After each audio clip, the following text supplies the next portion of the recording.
you think this has a happy ending, you haven't been paying attention.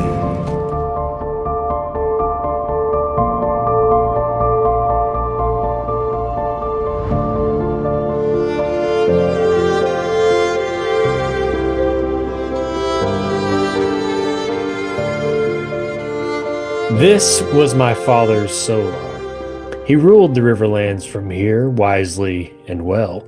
The light was good there, and whenever he looked up from his work, he could see the river. When his eyes were tired, he would have Cat read to him. Littlefinger and I built a castle out of wood blocks once, there beside the door. You will never know how sick it makes me to see you in this room, Kingslayer. You will never know how much I despise you. Welcome back to the Throne of the Dragon podcast, the show that covers each and every episode of HBO's House of the Dragon, and in the off season, it's all things Westeros, Curtis. I am Josh, and with me as always is my co-host Curtis. Kurt, how you doing, buddy? I'm choking over here. I see that. Oh my God. I'm good. All right. Good. I had to get myself out of character there. I had to choke the character out. It's been a little bit since we had an episode. What was the last one? Oris Baratheon. Oh, okay. Back Cool. in what, November? Yeah, November of 2024. Yeah, I think we planned to get this one done kind of mid-December, I think, but Yeah. holidays and those other shows, Curtis, Those pesky other shows. pesky other shows. Um, but we usually end every episode kind of talking about some of the other shows, and thought it only made sense, Curtis, to throw it up at the top of this one since it's Throne of the Dragon we're doing today.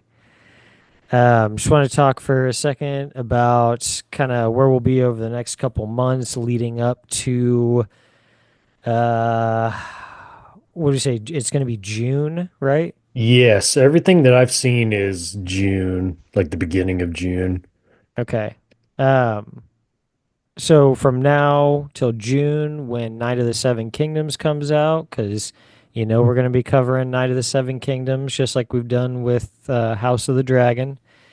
We wanted to do a reread of the first book in A Night of the Seven Kingdoms. So we've got, I know we've got that planned out for. What do you have the date that we had the first one down for on that? I'm sorry, for the first reading. Yeah. I don't think we put a date down yet. I think we said it would be April. We didn't have an exact date because we were a little behind the scenes here. But when we were doing our quarter one meeting, I had asked you that, and I think we ended up just saying we'll definitely start it in April because we've planned through March. Because the last thing that we're doing in quarter one is the War of the Five Kings, kind of talking on some of that stuff there, which I know we'll talk some of that today too with the character that we're profiling. So Yeah. So just kind of leading up to our reread of, I believe, let's see, Mystery Knight, Sworn Sword, and the Hedge Knight. Okay, so the Hedge Knight. Wait. uh-oh. Uh-oh. Yes, You need Hedge help Knight, here? Sworn Sword, Mystery Knight. No, I believe it's the Hedge Knight. Yeah, you got Hedge Knight, Sworn Sword, and I where'd always he do go? that with the And Hedge Knight and the Mystery Knight. Yeah. Yeah. So leading up to our reread of the Hedge Knight, we've got a couple episodes just between here and there.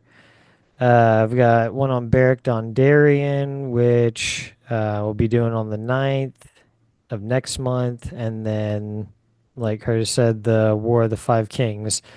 That one feels so daunting.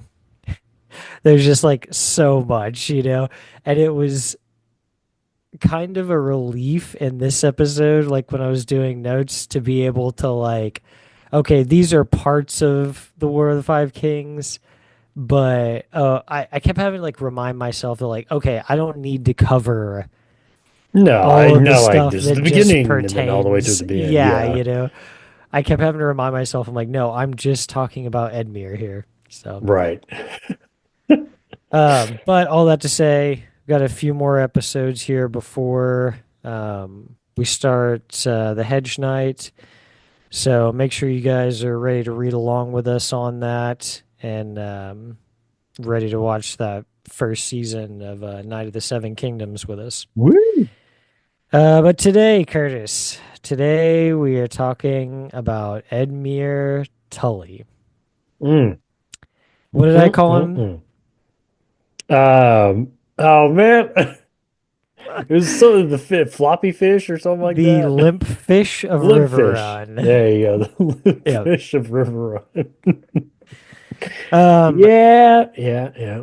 I wanted to ask you, um, because you're a lot more familiar with, especially War of the Five Kings era. You're more familiar with the show than the book.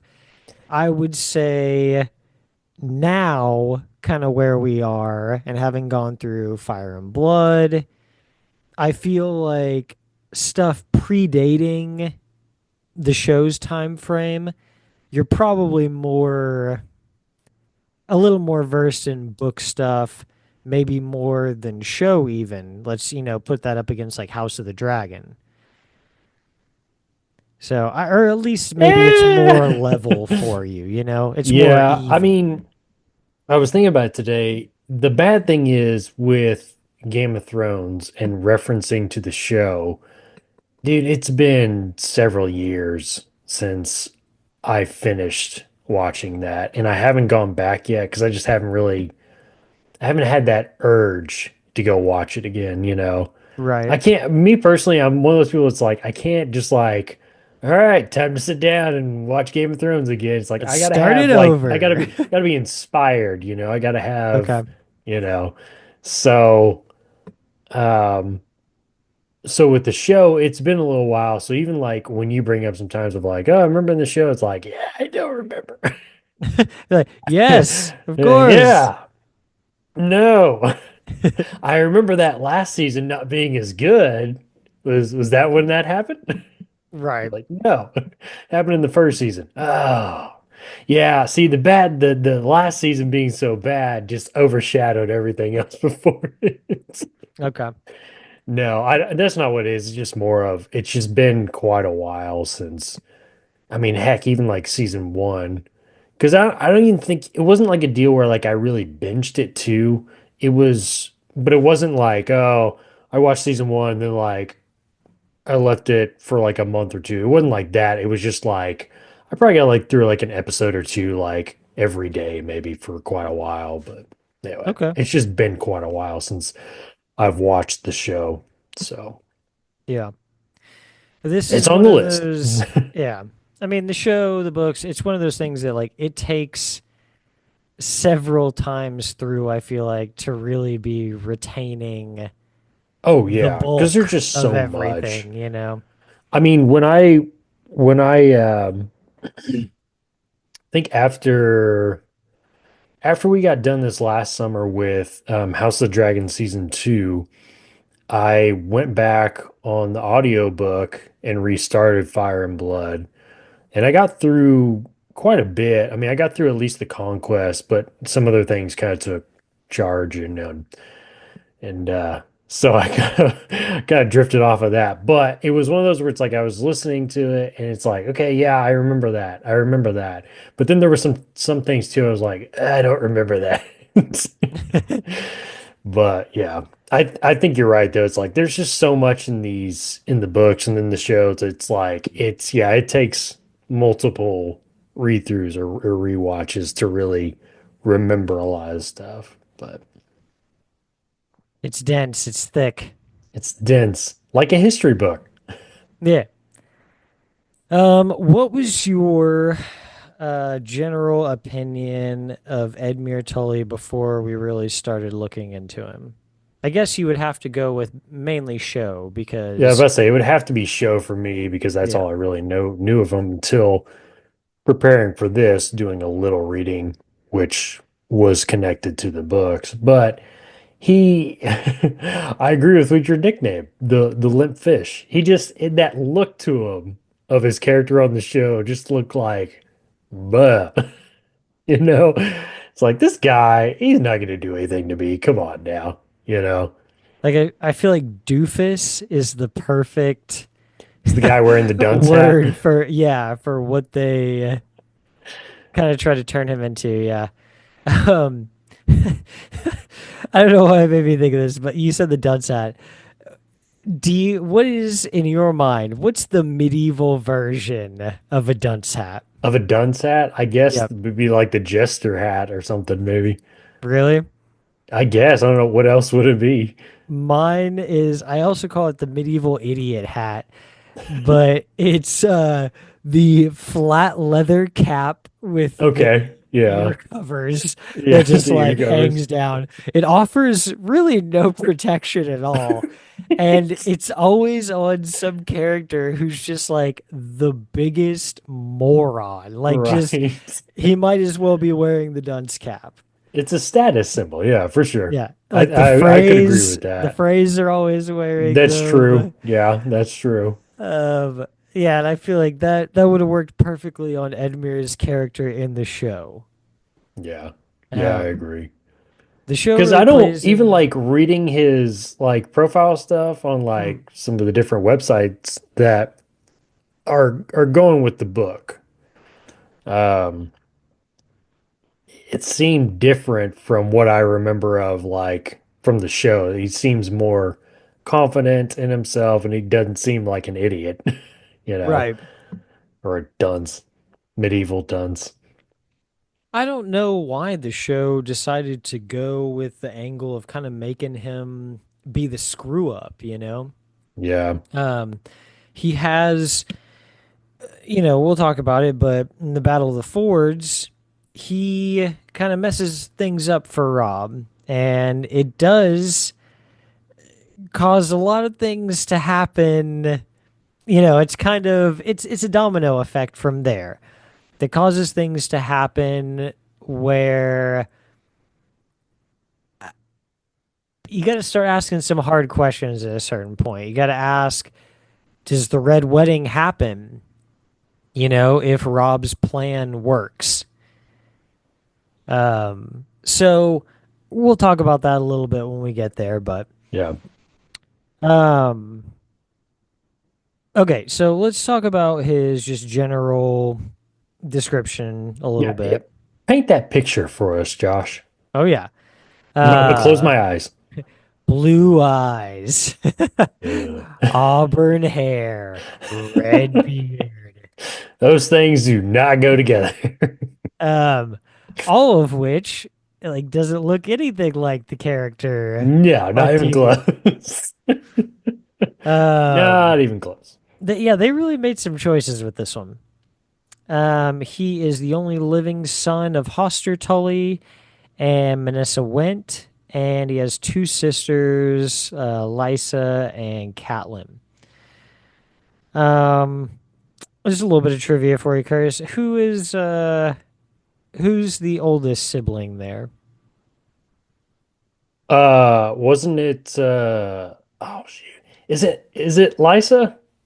Wrong. Oh, okay. It was a 50-50 shot there. Lysa just looks like the oldest because of all the super stress she's been under since John Aaron died, and she had to True. flee the capital, and now True. she's all crazy Ah. paranoid up in the Erie. Um, and then so Well, wait, is it Catelyn then? Oh yeah, Catelyn's the No, oldest. yeah. I was like, wait a minute. Yeah, I mean, I figured, I figured you knew Edmure was the Well, youngest. then, right. Well, I was like, I was thinking to myself, I know Edmure's the youngest, but then I thought, well, maybe it's a trick question. It was like, it's Edmure. Ah. Ah, Like, gotcha. oh man. Um, I think it was. I put down some of his close friends on here, and it's really because he's the only son, so he's not going to be fostering anywhere. And a lot of times when you're fostering other places, that's how those relationships are formed, like between Eddard Stark and Robert Baratheon. They're both being fostered at the Eyrie. So that's how, otherwise Ned's companions would all be Northmen, Right. and a lot of them are, but they would like all be Northmen if he had only spent his time in the North. Right. And Edmure's close friends are all Riverland houses. Well, yeah, I guess the Mallisters are at Seaguard, so it's a little ways up, Right. but yeah, for the most part, it's Riverland's houses there. Goodbrook, Kuiper, Vance, and then the Mallisters, like I said, Seaguard. I think it's the Mallisters of Seaguard too. So, um, so Edmure's time in the story takes place really just during the War of the Five Kings and shortly thereafter. Um, he only pops up whenever I couldn't say right now like what his first mention is, but he is I want to say he doesn't pop up until they go to River Run. Because yeah, I can't. I mean, I'm sure Catelyn thinks of him at some point, but the first time we would actually see him in the story would be after Whispering Wood, where Jaime's captured, and then Rob's men move on to River Run and Right. break the siege there. Um, so we know he grows up at River Run. Um, We know that Hoster had rejected a marriage offer from House Frey to wed Edmure to one of Walder Frey's daughters, which again, another point, if this had happened earlier on, Right. Yeah. that, Red Wedding probably never happens. And I don't know that maybe Maybe Walder Frey still would have required that from Rob. Maybe.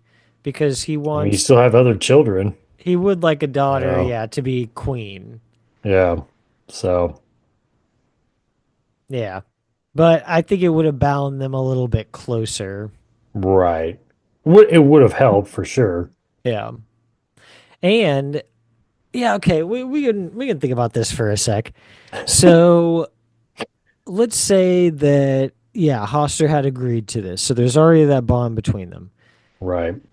Edmure calls for um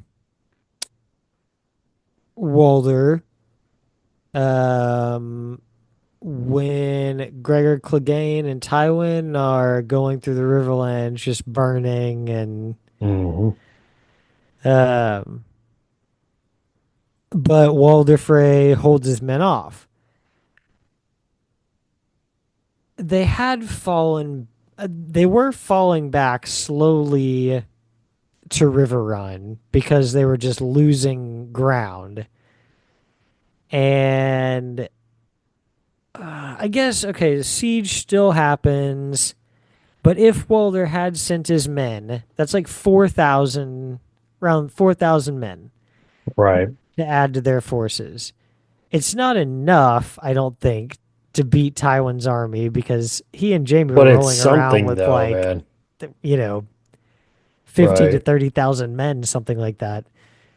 Um, That's still 4,000 though that you don't have. right.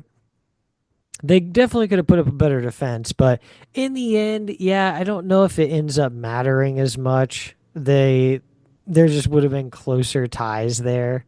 Right. Um,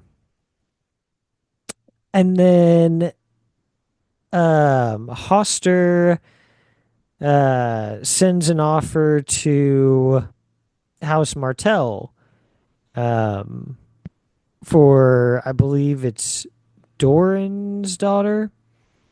I believe you were Uh, correct. yeah, to marry Edmure. But they have to reject it because of the secret pact. And did you look into the secret pact at all? I was going to ask you what the deal is. Now I'm looking at it, but Okay. um, So the secret pact is a pact that was hmm, made after the sack of King's Landing. Um, on Dragonstone, there was kind of an uprising, and a lot of the Targaryen protectors there were saying that they should um, ransom them back to Robert Baratheon. Stannis was on his way to attack Dragonstone, and one of the King's Guard oh, takes off um, with a few loyal people and gets Daenerys and Viserys out of there. okay. Um, Yes. and then the secret pact is made in Bravos, I believe. Yes. Yep. You're correct. And it's just that Viserys will marry um, Arian. Doran's daughter. I can't remember her Yeah. name. Is it Ariane? Ariane. Ariane Martell? Yeah. Mhm. Okay. And it's that they'll get married. And it's kind of a retribution for what happened to Elia Martell during the Right. sack of King's Landing. So it's basically the Targaryens and Martells making another pact, um, that they're gonna take over. Right. Just an interesting little Yeah. That pesky tidbit. Dorn. Yeah, pesky Dorn. I don't mind Dorn as much in like the War of the Five Kings time, but God, they are insufferable during the conquest, dude. Oh man. Just remember, Josh, House Martell, unbowed, unbent, unbroken. Yeah, not uncharred. Ah, we're working on that one. We're working on that I still don't feel like any of that was worth it. one. No, but We'll some hold people out are to just not so be a part stubborn, of trade Josh. and commerce. No, We no. want you to destroy everything we have. We're resilient. We'll live underground for literally like years We can do it. for no Don't reason. test us for no reason. We We just actually don't like want doing to that. submit. We just don't want to say that you're the king. It really will Right. not negatively affect us in any way. We just don't want to It say it, might. It might. and we can't really find a way around that, Curtis. I want to, but something inside of me just says I just no. can't do it. Just can't do it. And you know what, bro? The heart wants what the heart wants, and I don't want to do this. So, Do you remember the first time that we see Edmure in the show? no, I do not. Because I was actually going to ask you that too when he first pops up, if you remembered. The first time I can remember is when they're berating him about messing up at the Battle of the Fjords. The Or Battle of the Fjords even happened. yeah, Yeah, I'm trying to think. I don't know if we see him before that. They do go. I mean, okay, I think in the episode right after the one about Whispering Wood, because it ends with them capturing Jamie, and then the very next episode, you don't see the siege at River Rhyme. Maybe it's just like them. Ah, man, I cannot remember. Yeah, it's like you were saying, dude. The details are fuzzy. They are fuzzy. Yeah. Well, and I think the other bad thing is like now we've seen, I mean, I don't know about you. Now we've seen 2 seasons worth of House of Dragon. We've been focused so much on Targaryens that, yeah, Game of Thrones is like so far behind all of that now that all those details are so fuzzy to me. Yeah. Um. Okay. So let's get And now we're gonna add into. Night of the Seven Kingdoms. Oh, we're screwed, Josh. We I are know. screwed. Yeah. We're gonna be rereading like constantly. Okay, let's get into the War of the Five Kings a little bit here. Let me ask you real quick before we start. Why did you highlight that one, number three? Uh, I didn't mean to on your end. That Oh, was okay. accidental. I highlighted it. It was for me because it's, you know, kind of a Okay. I read discussion it a part. But few anyway, times and I was like, yeah, I did not mean to do that. That was accidental. Because I did it and I was like, oh shoot, I think I'm doing it for both of us. I was like, I got to make a copy here, and then I just forgot to go back and change yours. But yeah, right. because I Okay. ended up making a copy of your notes so I could do all my stuff on it. Oh, But gotcha. yeah, yeah. Don't don't pay attention to the man behind the curtain, Josh. Don't look. Okay. Better So at question is the why didn't you unhighlight it? Oh, because I didn't know what it was supposed to be. I didn't know what you were doing. I like read it a few times. Like, no, I think that's what I was trying to say. You know what? I'm gonna start messing with you from now on. I'm just gonna put like random like notes, See, highlight stuff, and but like no context to it. You're just gonna be this like, is what the this hell is is why you this? get sent a copy. This is why you don't get the document shared with you. You get the copy. Ugh. Look, is it my fault if random appendages get drawn on your stuff? No. Yes. Yes. Okay. Big old whooping crane, you know. At the beginning of the war, he is Oh, bless you. ugh, is Ugh. secretly taking command of the Riverlands. Um, because Hoster Tully is deathly ill, and they're just kind of trying to keep that quiet. I Yeah, let me think, ask you a question real quick. Because in the last season of House of the Dragon, was it the Tullys also that Damon was trying to deal with? Was it the Tullys? yes. What up with the Tullys and their secret illnesses?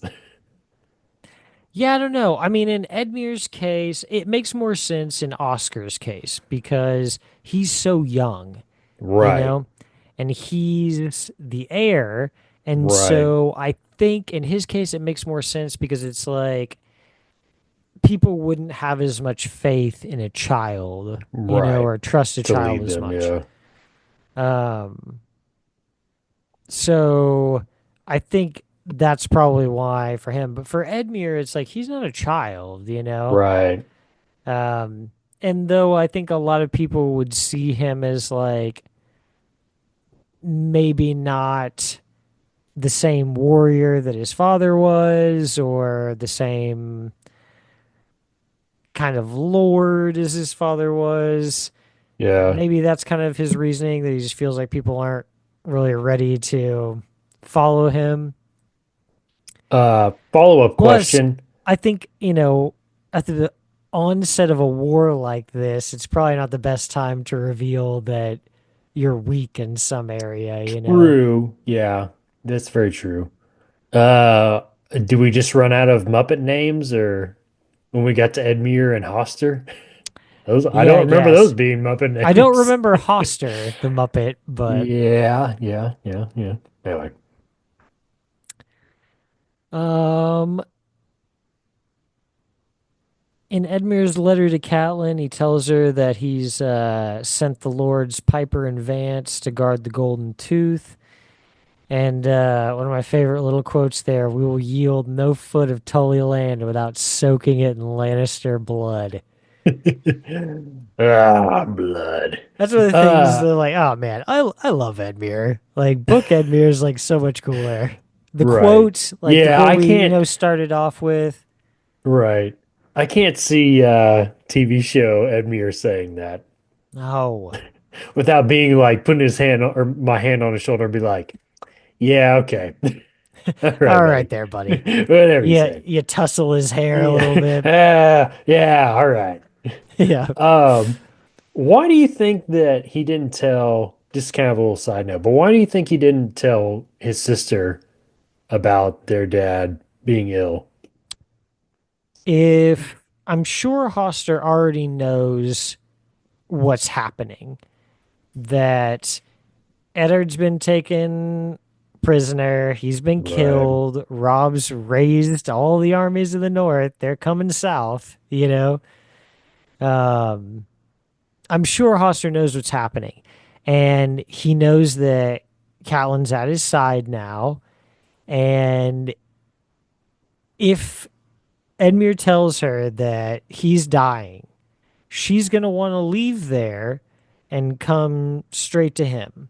okay, And that's not good now yeah, because Rob needs Catelyn there, especially until, we've got the Blackfish in with them, until we've got Edmure in with them, because he doesn't have any family. Theon right, Greyjoy is, well, I don't think, at that point, I don't think he's betrayed them yet, but he is about to betray him. right. If he No, he hasn't hasn't. already. No, he hasn't yet because they Okay. haven't been to the Twins the first time. Okay. Um, yeah, Theon is about to betray him. He doesn't have John with him. Um, no Bran, and neither of the girls. Catelyn is all he has.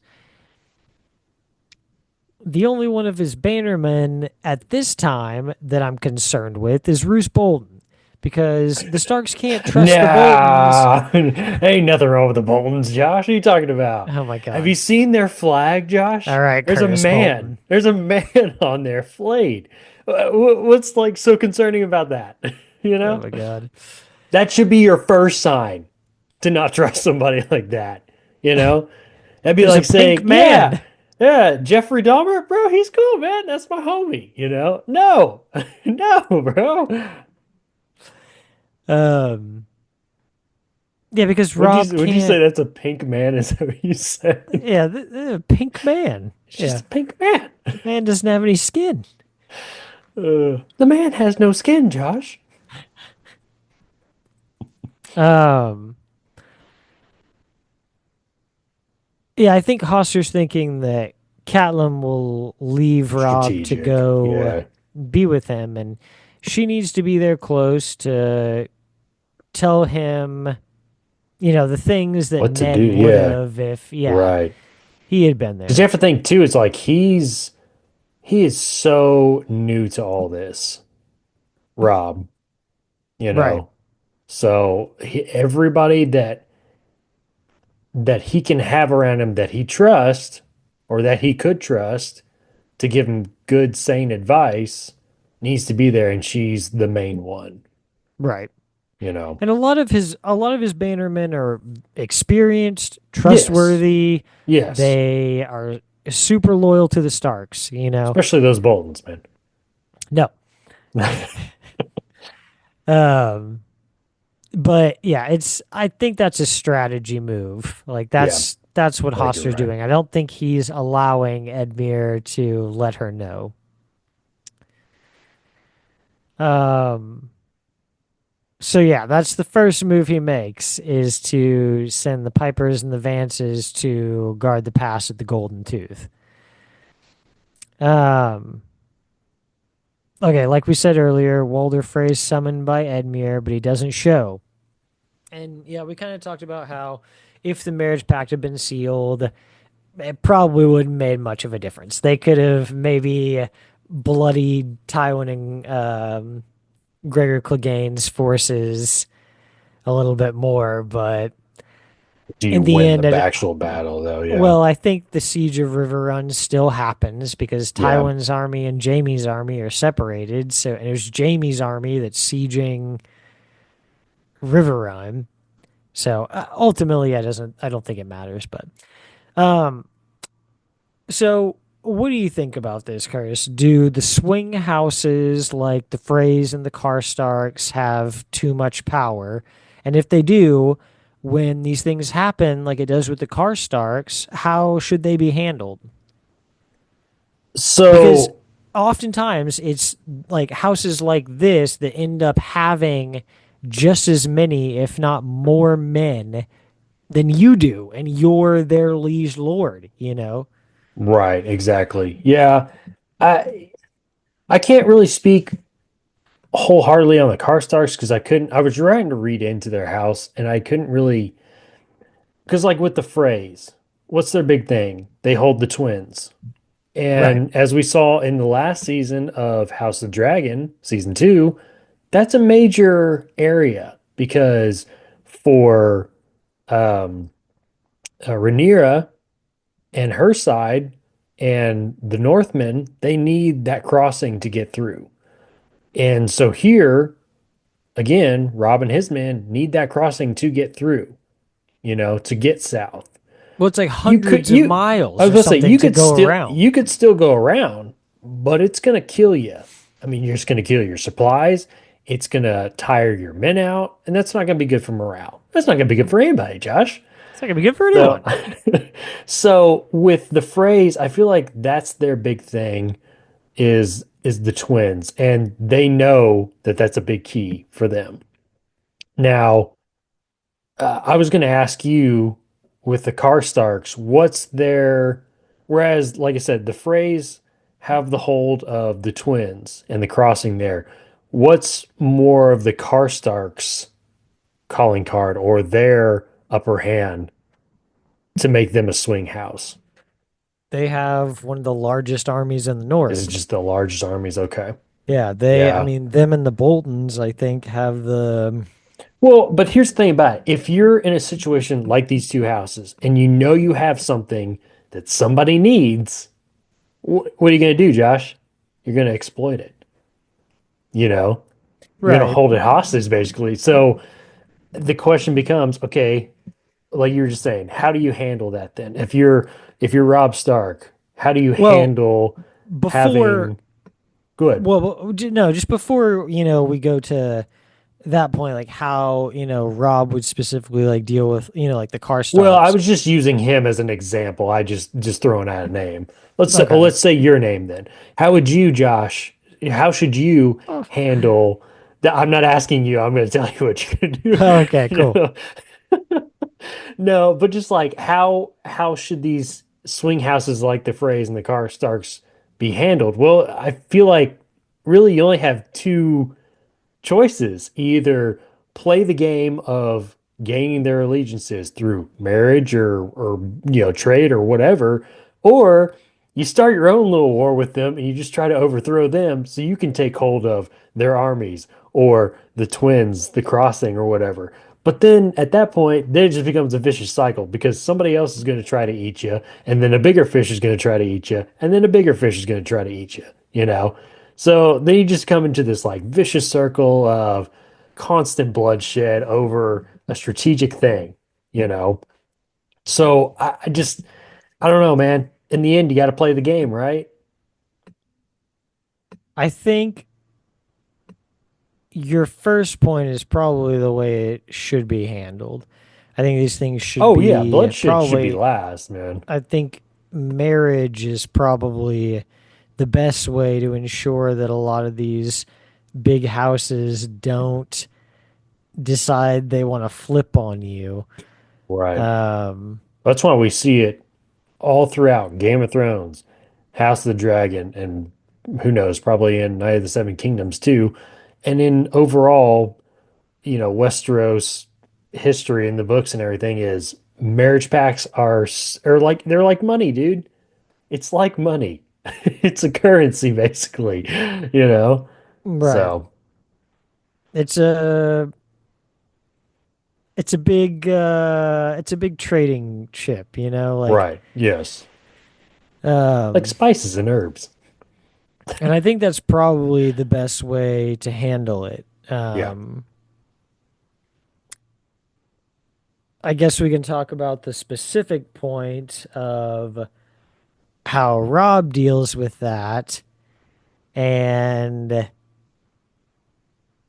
I don't even really think that like the phrase have ever had to in the past. Um, I don't think they've ever suffered any consequences from not showing up, you know? Um, I'm pretty sure it was during the conquest, or not the conquest. Pretty sure it was during Robert's Rebellion that when Hoster called his banners, um, Walder Frey didn't show up until after the fighting Yeah. was I think you're done, right. Yeah. And I don't think there's really any repercussions. It's just one of those things. It's like, well, yeah. It is what it is. And the Freys are a little bit different because they are, they have a more sizable army, but they're not the largest in the Riverlands. The Blackwoods and the Brackens hold the largest armies in the Riverlands. Um, let me.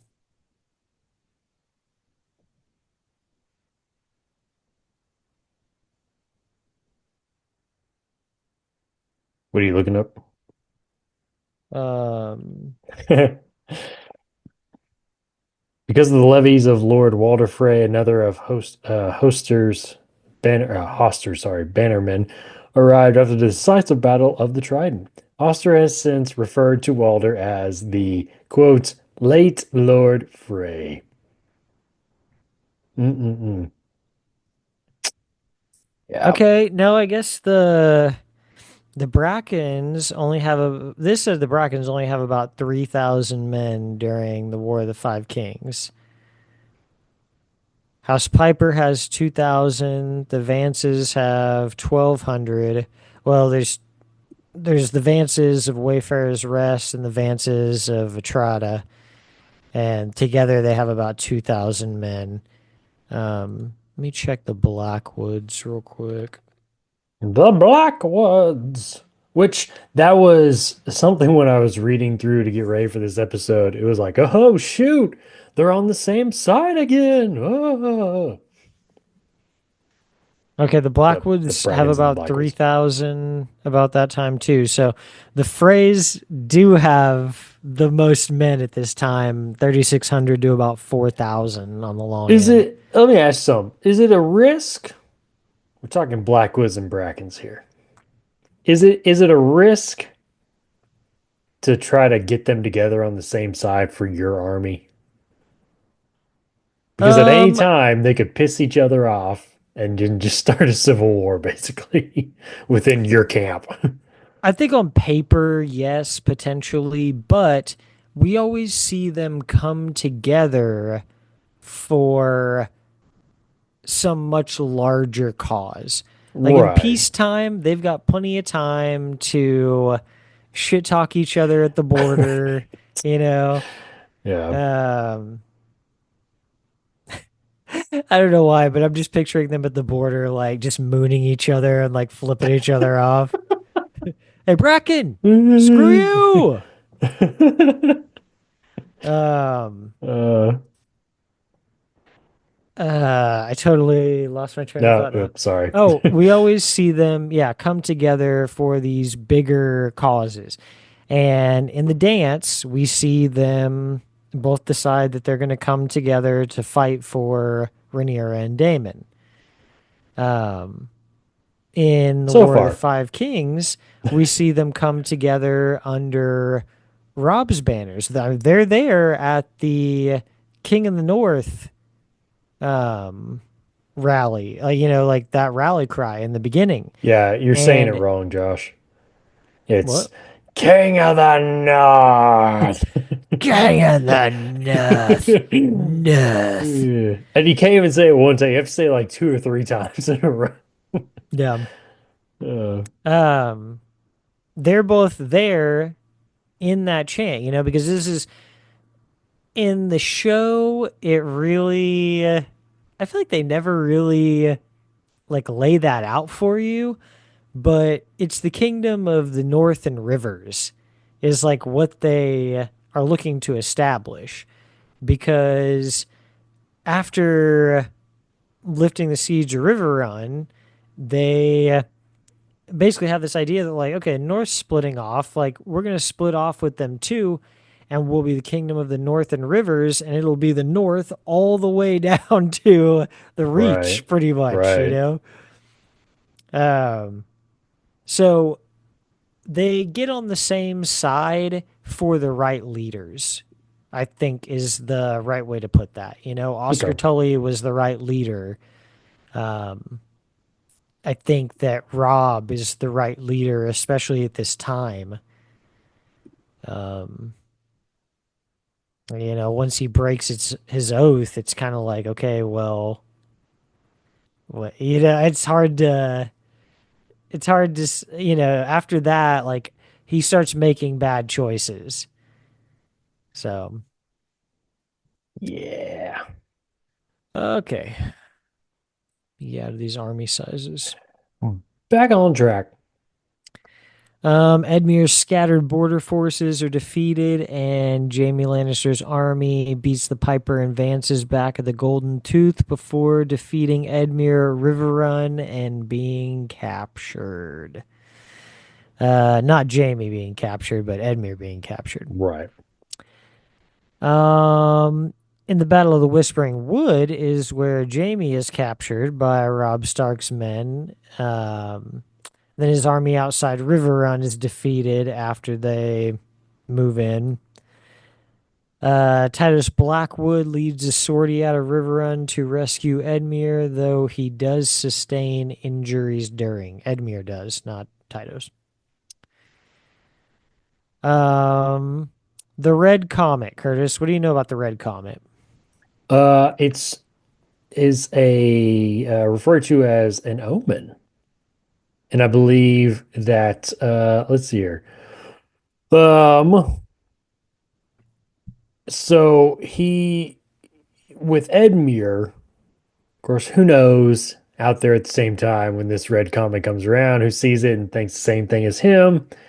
When he sees it, he thinks it's an omen of victory for River Run, in which he convinces King Rob to give the River Lords leave to return to their castles and defend their lands, Josh. The Red Comet. I think it's a comet, not so much an omen. It is a comet.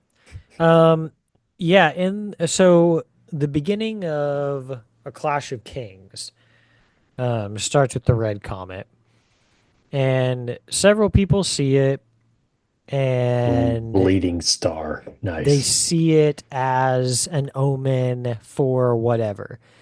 And obviously, these different people see it different ways. Melisandre sees it as an omen of, that Stannis is going to be king, that he's um, the prince that was promised. Um, Edmure sees it and thinks it's an omen of victory for River Run. I think Daenerys sees it. So there, everybody takes it Right, in and that's their what own I was way. saying. Yeah. Um, yeah, I had down like so many others in the story. Edmure believes the red comet seen at the beginning of A Clash of Kings is an omen of his own victory. And I think a lot of those people that I mentioned, the ones that I didn't, they pretty much everybody sees it as an omen of their own victory. I think there is one or two characters that see it and think it's kind of an ominous thing, but for the most part, it's viewed as like, oh, this is going down for me.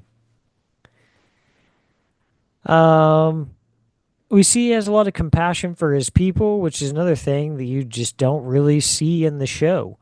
He takes them into River Run when Tywin Lannister is burning their lands. Um, yeah, I mean, he just really simply replies to Catelyn when she asks him about it, like they're my people. They were afraid, you know. What do you want from me? Right. Even and that's it's not just I let these people into my walls. Like these people are now taking our They're supplies. yeah. So he has a lot of compassion for his people, which is I think probably the most important part of being a lord. Like I heard something Hmm. interesting the other day. There's two things that make a great king. One is um, one is wisdom and knowledge and wisdom, and the other is strength. Which is more important? It's hard to say, but I feel like the Depends good on what leader kind of king you needs want to be. both. Yeah. Yeah.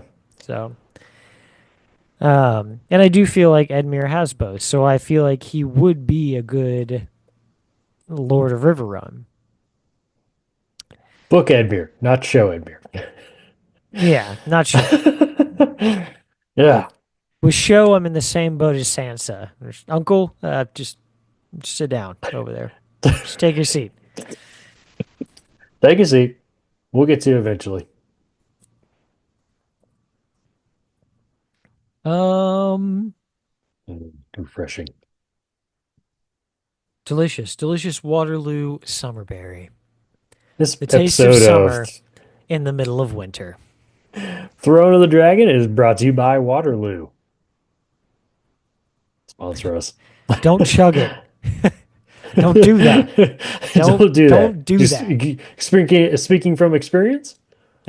No, just that video of that kid screaming, "What's happening?" as he was Ugh. like throwing up. Just don't do that. Ah, Um, in the Battle of the Fords, which should have never yes. happened. Well, you know. At Stone Mill, he pushes back Gregor Clegane's forces, wins a great victory there. But Curtis, he delays the armies of Gregor Clegane and Tywin Lannister from I didn't slipping know. into the Westerlands to follow Robb as he sacks his way through the Westerlands, capturing gold mine after gold mine. Um, a mummer imitating Edmure, um, and some Lannister soldiers attempt to free Jaime while Edmure's away. And when Edmure gets back, he hangs them all. So this was kind of my other side of the coin. We see that he has a lot of compassion for his people. He brings them in, he gives them his food and clothing and shelter. But for his enemies, he knows the right way to handle it. He's got the strength. Um, Yeah. we see him give some advice to Robb on how to handle the Karstark situation, and he was right. Robb and the Blackfish really berate Edmure here coming up for him challenging Tywin and kind of ruining Robb's plan, but he gives Robb some of the best advice here, and Robb just does not take it. Yeah. So if you're in his position, what are you doing in terms of the Fords?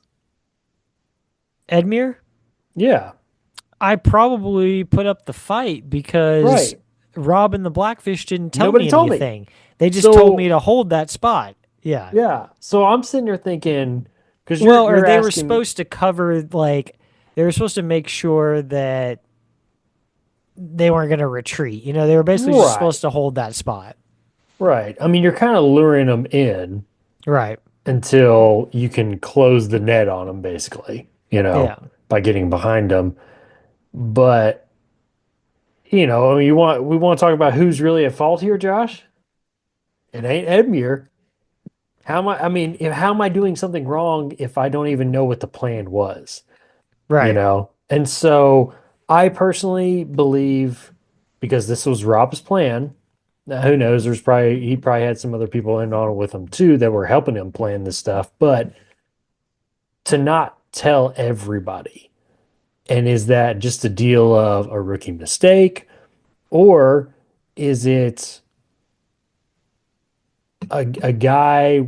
I don't want to say he's paranoid, but how many times have we seen betrayals, you know, of people Right. who are close to you? So, do you want to keep a lot of that close to your chest and not tell everybody in your group?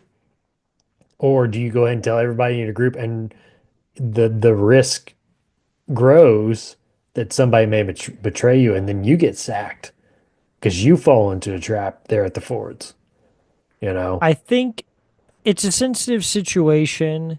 And I think Rob's trying to probably keep it close. But what doesn't make sense is that he doesn't tell somebody this The close guy to who's it, going to like, be right there. yeah, and it's his uncle. This is not Yeah, some, true. okay, the Joe Freys aren't in Schmo. charge of this mission. The Right. Boltons aren't in charge of this mission. It's his uncle. So he just shared with his great uncle, or, Hmm. like, the plan. His great uncle's totally privy to everything, but for some reason Right. he doesn't tell Edmure. And I get that. I get the argument of he gave Edmure this command. Edmure should have very strictly gone by that command. I get that. But at the same time, this all could have just been avoided by Rob telling him, hey, I'm trying to lure them out there. So make Right. sure that you guys don't entice them back this way. Um, because, yeah, it's all part of this carefully laid plan to let Stannis Baratheon attack King's Landing, and Tywin won't be there to help them. Right. Um, Now, that's a totally different discussion. Do we think the Tyrells and the Reach forces could have, um, well,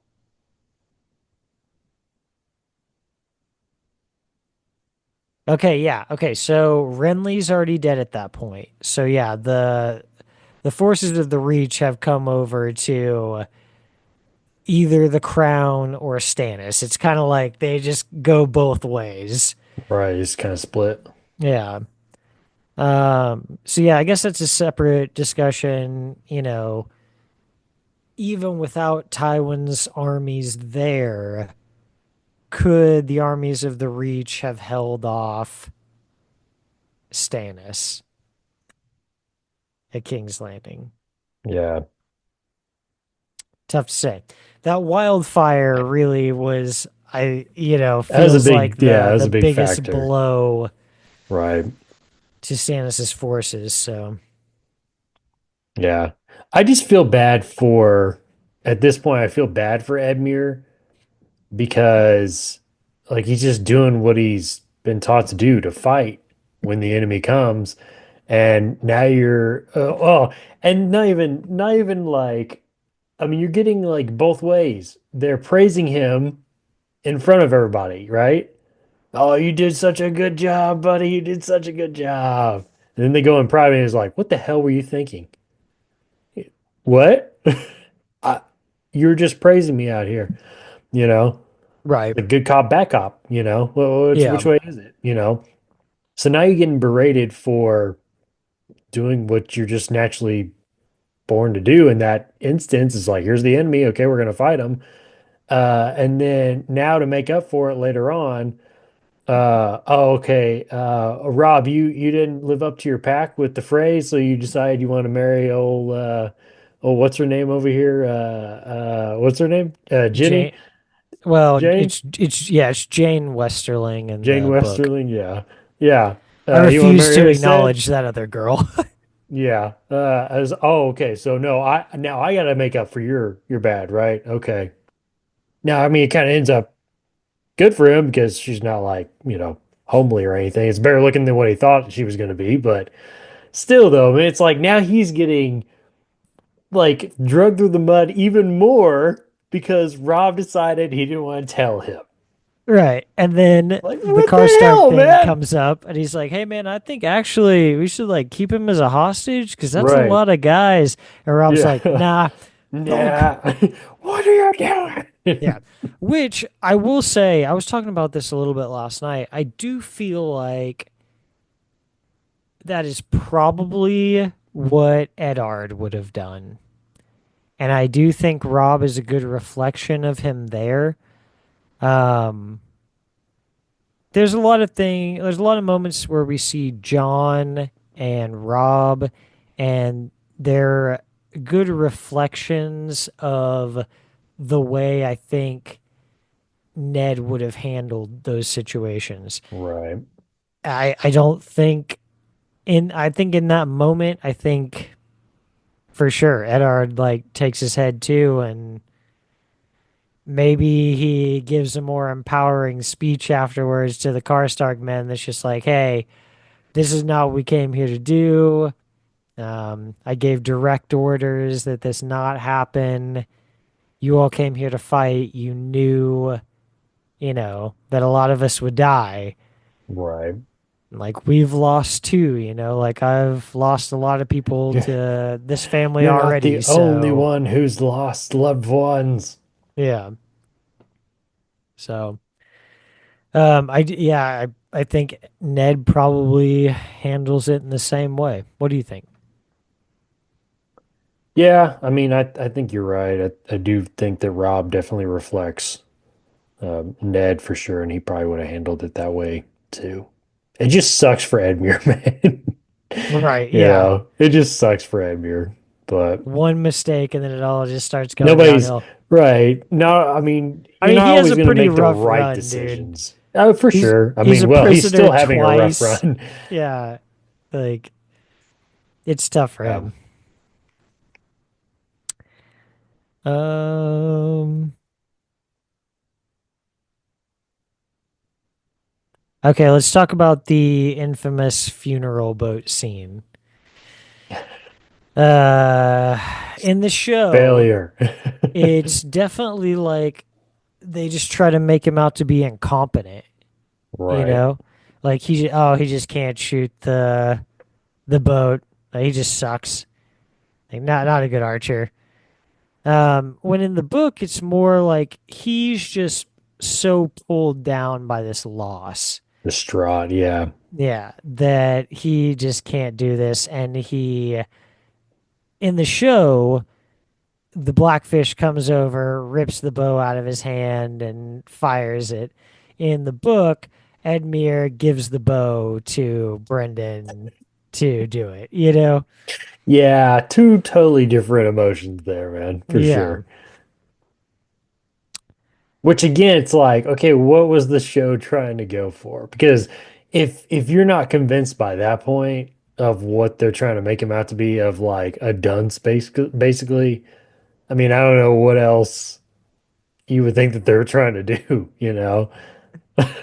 Might as well have the medieval idiot hat. Yeah, I mean, here, son, wear this leather hat. Oh. No, I know No. what this means. He agrees to marry Rosalind Frey, like you talked about. That's just going to be his kind of making up for the Battle of the Fords. But we see too in that scene that he's not a coward. He tells them that he's like, I didn't think you guys would want me to marry one of the Freys. Oh, He's like, uh, kind of thought maybe I could try to, he says, swim the sunset sea with his legs right, tied, spend right, like 7 years as a begging brother, or single combat with the Kingslayer, right. which we know for Edmure is suicide, you know? Hmm. Um, I still, I, I'm still on this side of things that Jamie Lannister is just not like that amazing, you know? Well, yeah, I was gonna say, at a certain point, the legend just grows and grows, and people make it bigger than probably what it actually is, you Like know. they say that he's like one of the best, but I'm just like, I think about Eh, some of these other like great warriors, even of their time. Like I just don't know if Jamie. You Yeah. know, Well, didn't he I'm like just in not the the biggest Jamie show? fanboy, too. Yeah, didn't he in the show kind of play it down to at times? Maybe more later on when he's kind of broken down from his journey and being held hostage and whatnot. But Well, after he loses the hand, he sucks oh, in that book too. and Yeah. show. But yeah, I still love that scene. pretty good. I like the one where Tywin tells him to keep the Valyrian steel sword. He's like a one-handed man with no family needs all the help he can get. Ah, dang. Yeah, pretty brutal. Where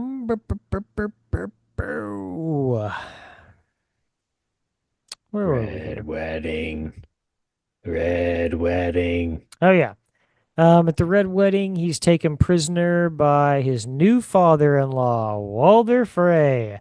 And we Ugh. will talk about the Red Wedding at length, I'm sure, in our War of the Five Kings episode.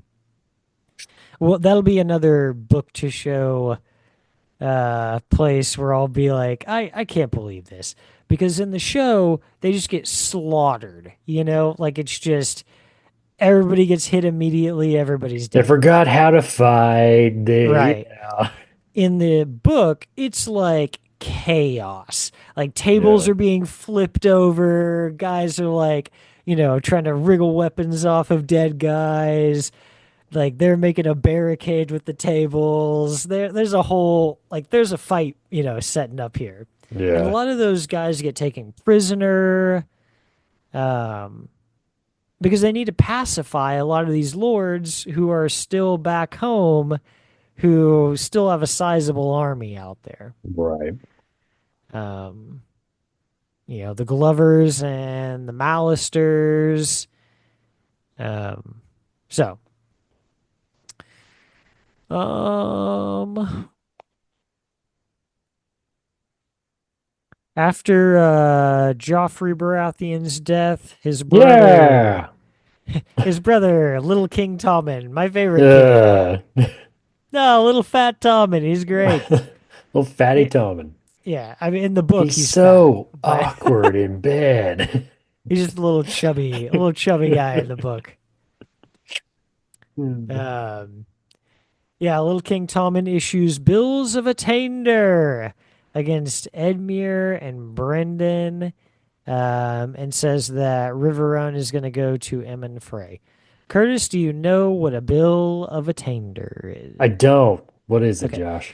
so a bill of attainder, it originated in like medieval times. It was basically saying that you forfeit everything.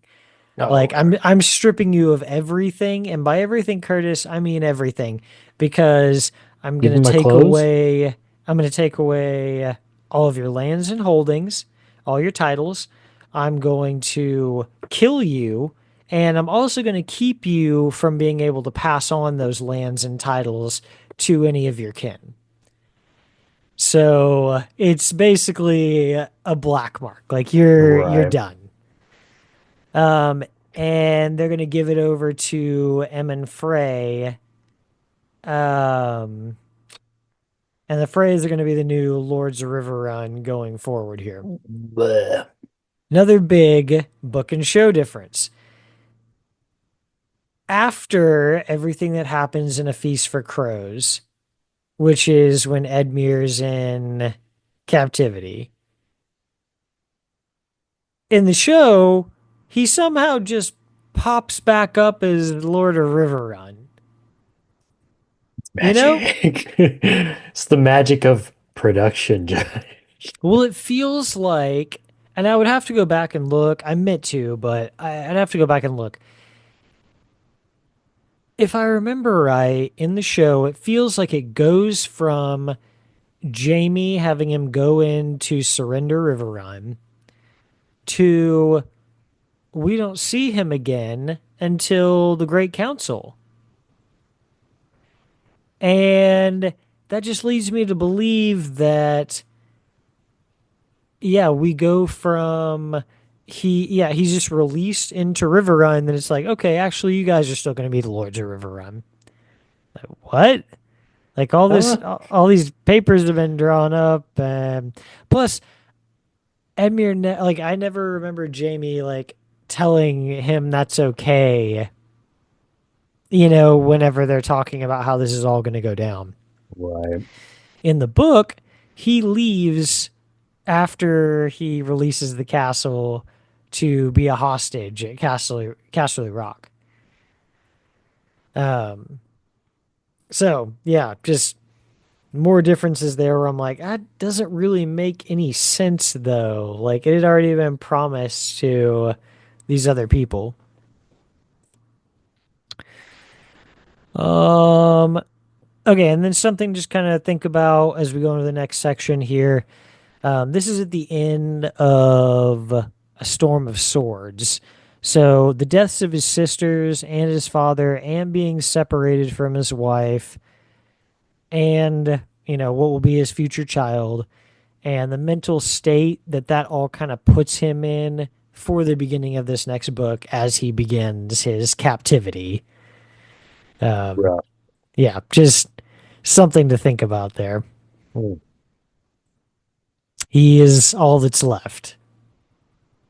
I'm sure there's always some cousins. There's all Yeah, but but still, though, how often do you see them? his immediate You really family, know like them? that's Yeah, it. So, right. Ryman Frey brings him to the siege of River Run to get the Blackfish to open the gates, but that does not work. Oh, this is after the War of the Five Kings. Yes, yeah. um, So yeah, like I said, Ryman Frey brings him to River Run to get the Blackfish to open the gates, but the Blackfish doesn't do it. Um, it's not that the Blackfish like doesn't have any love for him, but in his mind, Edmure's dead either way, and he's not going to give up River Run, this super strategic hold in the Riverlands, um, to the Freys and the Lannisters. So it's just not going to happen. Plus, it's the Blackfish. It's not going to happen. Like he's gonna die there with those guys before anything else Right. happens. Yeah. What else does he have? Nothing. Yeah. That So, was one thing I loved in the show about how he's just like telling the guys on the wall, like, no, we're gonna ride this out. Like you we're gonna guys write aren't this gonna out. do anything. Yeah. Right. Um After Jamie takes over the siege, he goes with a different tactic. He takes Edmure as his own personal prisoner. He's not gonna let the Freys be screwing around with him anymore. Um, and he takes the tactic of threatening Edmure's unborn child and wife. I think with the point where we're at with Jamie now, at this point in the books, by Feast for Crows, I don't think that's really who he is anymore. Um, because we're past the losing the hand. And that's a big kind of turning point for Jamie. I feel like his time with Brienne, the losing the hand. And I feel like these are just empty threats that are kind of a fallback for what he knows. This is something the old Jamie Lannister would have promised and delivered on. But now I feel like he's just using that as kind of a weapon without backing it. Yeah, Because I weaponizing it. don't feel like at this point in the story Jamie would have actually done those things. Right. Is the But implication. he just needs Edmure to believe that. Right. Um, he tells Edmure that if he gets the castle guard to stand down, then he'll be able to live in comfort as a hostage of the Lannisters. He'll be able to live with his wife and child. And then also, he makes a lot of promises. Like they'll take care of their kids down the road. They'll set up a Whoa. good marriage for their daughter. If it's a girl, if it's a boy, he'll be a squire or a page. Right. I was about to say there was even like some stuff with his uncle, the Blackfish, it's like if he comes out now, it's like we'll send him. He can go to the Night's Watch if he wants to. You know, there Right. was some different things that could have happened. But obviously, as we'll see here in a second, kind of take their own plans into place. But Right. Well, I think I would probably go with what Edmure does. I mean, I would choose the captivity because the watch is forever. yes, yeah. Plus, you And don't get to see your captivity, at wife and your least, child.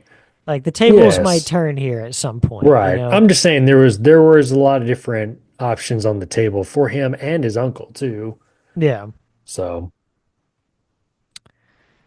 Um, and then there is this plan to pacify the Riverlands after the Tullys are gone. Um, so it is Emmon Frey. He's married to I can't remember her name, but she's a great aunt, I think, of Jamie's or a cousin. So that marriage is already Frey Lannister. whoa. Oh my God, having some issues over here. And then she says that if Edmure's daughter was a girl, then she could marry their son. So there's this plan to kind of pacify the Riverlands by combining the Frey, the Lannister, and the Tully blood. So Edmure surrenders the castle, but only after waiting most of the day to do so. And Which is doing that not that, kind of like a kind of a weird sign? Be like, what is taking him so all long? right, what, Edmure, Still in there? you good? Um, so I think that tells us that he clearly struggles with the decision to do that. Um, and yeah, like you were saying, he basically goes against everything they tell him, like right from the beginning. And then Jamie's still like, eh, all right, yeah, just go. Whatever. Eh, You're yeah, lucky I've got a soft spot. all right. He's Oh, like, you it's crazy Ed over. Beer. Yeah. Yeah, Well, I mean, what are um, you supposed to do at that point? yeah, because Still, they I mean, want you're still gonna get the castle, right? right. They want the So, Blackfish too, and Edmure confesses to letting him out through the river gate. Um, that's another, big difference between um show and book. yeah, show and book is I feel like he's angry kind of angrily looking for um Brendan when he comes into River Run. Like where is he, you know? And then he goes out fighting. Um and it's kind of the other way around. It's Brienne and Podrick who are getting out of there and the Blackfish who's like, "Oh no, I'll stay. You guys go." Right. So, and that's another huge difference with the book and show is the Blackfish is alive. That's kind of a big That's a piece to big all deal, of yeah. this, you know. Right. Um, and another big question is where is he going? Like, who is he going to? Right. And that's but it kind of goes back to like what you're saying just a little bit ago. It's like they didn't really have anything left, The war's over. Where are you going? I mean, there's still men out there. Like, there's Right. still scattered Riverland forces in places, like there's because that's what, in Jamie's threats to Edmure, he says that whenever we attack, if you don't surrender the castle, it will fall. He was like, and in the Right. first wave, I'm going to send in all the Riverlanders. He's like, and in the second wave, it's going to be Freys. So, But if you've already like made your point of I'm gonna die in this castle. I'm not turning it over to you. So go ahead and bring hellfire upon me. Why all of a sudden now the change of, "Oh, I'm gonna go somewhere else because the opportunity was given to me, you know? Well, So is it a deal of like, are you staying in Westeros? Are you gonna go across the sea, to the free cities? I don't know. no, because I think that's why I think in his head, dude, it's justified because he's not leaving the fight, Curtis. Like, the Blackfish is just gonna find the next spot to step into to keep fighting the Lannisters, to get back at the Okay. phrase. Is he um gonna go to the like back to the Erie? I mean, they've all come down out of the Erie for winter, but is he gonna run into Elaine, who is Sansa? Is he gonna be on that side of things? Is he gonna run into Lady Stoneheart, who is his niece, Catelyn, Yeah. and the Brotherhood Without Banners? That seems like a likely place for him in my mind. Is he going Yeah. to go north to who, I'm sure he's heard that Arya is in the north. She's not. It's Jane Poole, pretending to be Arya. Joke's But on you. yeah, so where's he going to end up? It's a big Yeah. question and one of the more interesting questions. Okay. Last thing here. Where will the story take Edmure further down the line, Curtis? Edmure's last mention is in a feast, or last mention in a Feast of Crows, has him heading for Casterly Rock under guard to live out the rest of his life as a hostage. In A Dance with Dragons, when Titus Blackwood asks Jaime about Edmure, he makes it sound like he's already at Casterly Rock, but Rosalind still hasn't given birth yet. My thought has always been that Edmure would be rescued before reaching the rock. But if he remains in prison, what impact could that have on the story going forward? Will he make his way back to River Run once winter comes for House Frey? And how could that even happen if he's still a hostage at Casterly Rock? So who would rescue him though? I mean, Who's really left out there that would be like, let's go get Edmure, you know? Yeah. there's there's people out there, man. There's the party that Rob sent into the neck with his will. Hmm. Um, there are like other Riverland forces out there. There's the Brotherhood Without Banners. Like they've got quite a few men. It's not as like ragtag as the show makes it Right. I'm just seem. saying, like, I don't know. I mean, too, the other thing too is like, you sit there and think, we'd go rescue Edmure, or we'd go get some lunch, you know? You know what I mean? You just don't Like, think anybody cares. Edmure, I'm not saying they don't care, but I mean, is it worth it against a Lannister host too? That's the other thing. Now, you can catch them by surprise because they're probably not expecting anybody to come after them. Who Right. knows? Maybe they are, but it's still the Lannisters. That's a formidable army, you know. So as a group, even let's say the men without banners, do you really take that risk The men against? without banners. Isn't that what you said? The Brotherhood Without Oh, the Banners. brotherhoods are, well, they're both men anyway. The Brothers, men, Brotherhood. whatever. The brotherhood without banners. The men without the flags. How The about that Bros Without Flags. one? Bros without flags.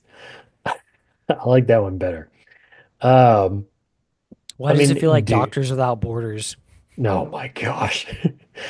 If it comes out that that was the actual like inspiration for that name, Bros Without it'd Flags. be no. The Doctors Without Oh, Borders. That would be hilarious. But anyway, just like use them as an example. If they want, let's say they're like, "Hey, let's go rescue Edmure on his way to Casterly Rock." You really think they're going to take a chance against the Lannister host? What? I said probably not the Lannister host, but that's also not who's escorting him to Casterly Rock. Well, It's a very true, small but you, force that's escorting him. Well, and here's the other thing, Curtis. He's not alone. He's with Jane Westerling, who is carrying okay. Rob's child. So there's Oh, people. see, that's the other thing too. They kill her in the show, but they don't kill her in the book. Right. Well, it's not the same. It's not Okay. even the same girl in the show and Oh the my book. God. Okay. Yeah, it's not This even is the same ridiculous. This is character. ridiculous. Her name's like Tessaria or something in the In the show. show? Well, I do not remember that at I can't all. remember her name, but she's like from. I'm not asking that the show be exactly what the book is, because I know there's some things that you have to like, okay, we don't have enough time, you know. There's a 1 hour show, you know, or a 30-minute show. We don't have time to fit all this stuff. But to go that far, Yeah, come on, man. she's not even at the Twins. She's Right. at River Run with the Blackfish. Yeah. Like, come So on, man. yeah, Rob's at least smart enough to not bring her. Yeah. Um, where? Yeah, but where do you think he's going to end up? How does he make it back to that? That's my biggest question. I think in all of this is after winter comes for House Frey. If he makes it to Casterly Rock, Curtis, that's it's over. Like that's he has to be rescued. I was gonna say, do you really just like, as a writer, do you really just like end his story with, yeah, he made Casterly Rock. I don't know why that's hard to say. Casterly Rock. And that was the end of it. He lived out the rest of his days as a prisoner. That was it, you know? Right. Or do you continue the story with, then they got ambushed and he got rescued? I would assume you would probably go with the latter, because I mean the first one just kind of seems bleh. But then at the same time, I feel like it could go along with the way that he writes some of his stuff is, yeah, unfortunately, there's no real happy ending for Edmure. He just lives out his days at Casterly Rock. I feel like it makes the most sense for the Tullys to take back over River Run. Yeah. And I think that will happen. It's just how do we get there? I feel like in A Dream of Spring, at the very least, if we don't see him much in Winds of Winter, or we don't see him at, this fight, um, that I assume most people are going to be at, um, then I think we would at the very least see him in A Dream of Spring in a similar situation where all these lords are gathered together. Um, I also had the thought too, just kind of while we were talking about it, part of that could depend on where Daenerys lands when she hits Westeros. We know that young Griff has landed with the Golden Company, and his forces at Griffin's Roost. Um, and I'm sure you kind of remember where that is from from looking at our maps during Throne of the or during House of the Dragon. What was it again? Golden Roost, you said? Griffin's Roost. Nah, close enough. It's the seat of House Connington during, or well, it Oh was man. during the time that time, but Oh, here we go. There it is. Yeah, down by Storm's End, just south yeah. of Storm's End. East of Summerhall, north of Stonehelm, northwest of Mistwood, in the Stormlands, southwest of Storm's End. That's If all I by got. chance we saw Daenerys land at Casterly Rock, which I don't think we will, but if we did see that, then that would at least be a chance to show, be a chance to combine something we saw in the show with a version of it in the book, and then also to free Edmure and Jane Westerling at the same time. You think she's gonna come all the way down around Dorne to come to No, Casterly Rock? no, the Curtis. That's why I said no. That's why I said I Oh, don't think oh, that's gonna oh, happen. okay. I was like, that's dumb. No, I That'd be put like it out me there trying to as get a from New incredibly York to remote California by possibility. going all the way down past South America and back up into California. Or yeah, Well, California. you used to have to do that, Curtis. I know. That's why I was saying that. We take a ship That's all the why. way around the bottom. Oh, jeez. And that's where we go. California. They say the streets California. are paved in gold. And he's all like, black eye, he's like, no, I'm going to stay here and avenge my father. Yeah, nah, No. don't think Uh, so. we're not. You can. I'm We're gonna die not. in the streets here. You're also probably gonna die in the streets here. Right. Yeah. Oh, Um, gangs in New York. Just in case anybody was wondering. yeah, just in case you're wondering. I think that's it, man. I think that's where Edmure kind of leaves off, and those are my thoughts on it. The biggest question in my mind, I think he becomes Lord of Riverrun in the end, but how do we get there? How do we get from But this point how? Point where, A to point Z was yeah, in from where he's between. being sent to Right. Casterly Rock and somehow back to Riverrun, So Right.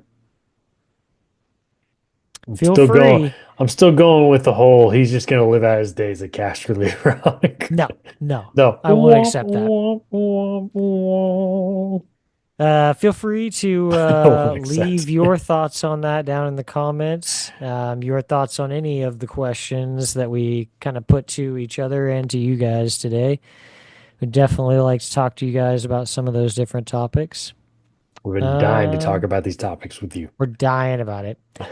Okay, I think that's it, man. Curtis, we should take us on out of here. You want to get on out of here? Let's get on out of here. Make sure to follow us on Twitter at is survived by pro for news and the latest episode postings, not just on this show, Josh. We have other shows as well. Do you like music? Well, check out the History of the Chorus podcast, where me and Josh take a band from the chorus genre and we take a look at their discography, their lineup changes, so on and so forth. And then, if that's not enough for you, come back for the History of the Chorus After Hours podcast, where I sit down with my good friend and avid listener of the History of the Chorus podcast, Eric, and we talk about some of the bands me and Josh have already discussed in more length.